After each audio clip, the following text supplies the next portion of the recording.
Okay, I want to go through and show you a little bit of the setup on our baler. This is a New Holland 270 baler, and some of you guys have been seeing some of the videos we've done with baling, and I wanted to show you a little bit of the setup for it. So one of the most important things is the PTO on here, that you run an overriding clutch right here, because this tractor does not have a live PTO. So this thing has a huge heavy flywheel on here to keep the baler running. So once this thing's spinning, you do not want that PTO pushing the tractor forward. You can push in the clutch and the tractor will just keep going. So an overriding clutch is good there. This actually has a slip clutch here as well on it, so it's a secondary safety.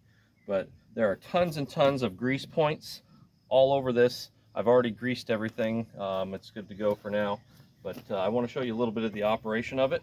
So PTO shaft spins this input.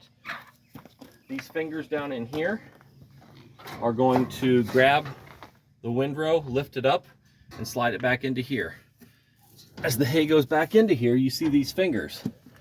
Those fingers are going to drop down and push that hay forward and into the chamber over here, and that's where it's going to actually cut the hay and also compress it back. So if you take a look underneath here, this transmission here, this whole thing's going to spin, and that's going to be the pusher that pushes it back through. You'll be able to see this when I fire it up.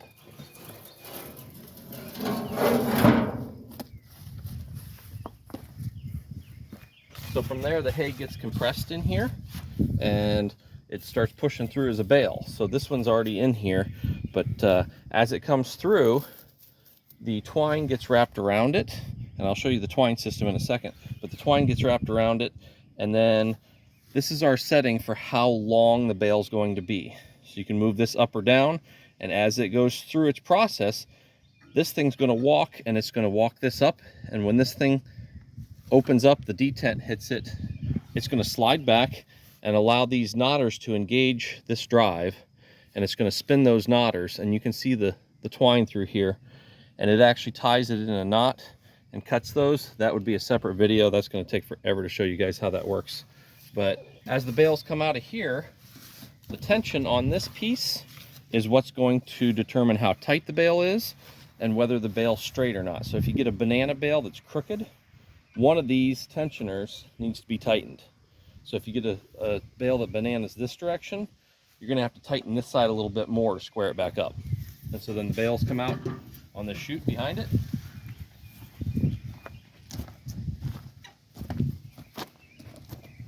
Up in here, you can see our fill over.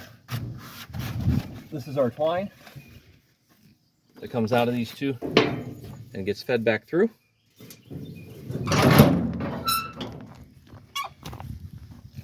And it gets fed down through this tensioner, down through this hole, and underneath here.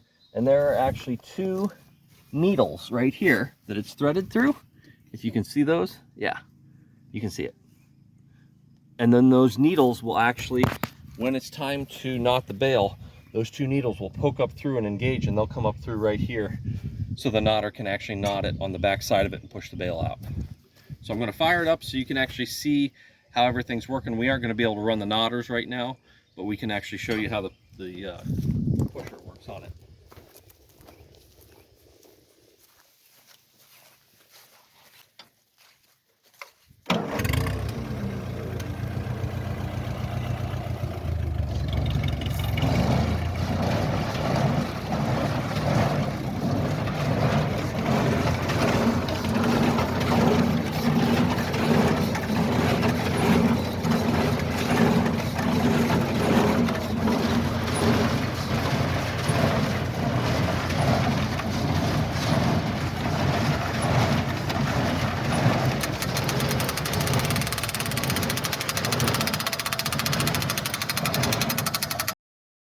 Our second cutting produced 52 bales from about 2 acres.